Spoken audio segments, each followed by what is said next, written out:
Praise the Lord. இன்னைக்கு ஏசப்பா உங்களை பார்த்து சொல்ற வார்த்தை என்ன அப்படின்னா, தங்கள் ஆபத்திலே கர்த்தரை நோக்கி கூப்பிடுகிறார்கள், அவர்கள் இக்கட்டுகளுக்கு அவர்களை நீங்களாக்கி ரட்சிக்கிறார். ஆமீன்.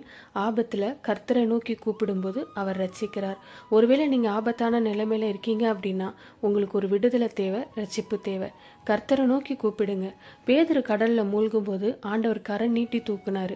பேதுருக்கு ஒரு பெரிய ஆபத்து, இரவு நேரம் வேற, நல்ல காத்து வீசுது, கடல் கொந்தளிக்குது, அமிழ்ந்து போகிற நேரம். இயேசுவே ரட்சின்னு கூப்பிடுறாரு. அவர் கூப்பிட்ட உடனே இயேசு உடனே தம்முடைய கரத்தை நீட்டி அவரை மீட்டு விட்டார். அப்போ ஆபத்தில் அவரை நோக்கி கூப்பிடுகிறார்கள், அவர் அவர்களை ரட்சிக்கிறார். பேதுரு கூப்பிட்ட உடனே ஆண்டவர் ரட்சித்தாரில்ல.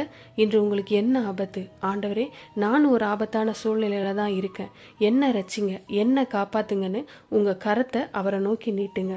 அவர் தம்முடைய கரத்தை நீட்டி அந்த ஆபத்திலிருந்து உங்களை தூக்கி எடுத்துடுவாரு, அந்த இக்கட்டிலிருந்து விடுதலை ஆக்கிடுவாரு. அதனால எதை நினைச்சும் பயப்படாதீங்க. அவர் வாக்கு கொடுத்த தேவன், சொல் தவறாத தேவன்.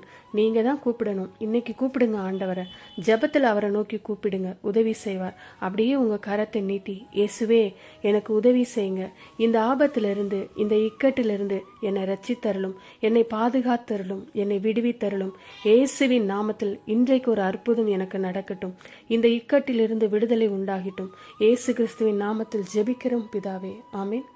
God bless you.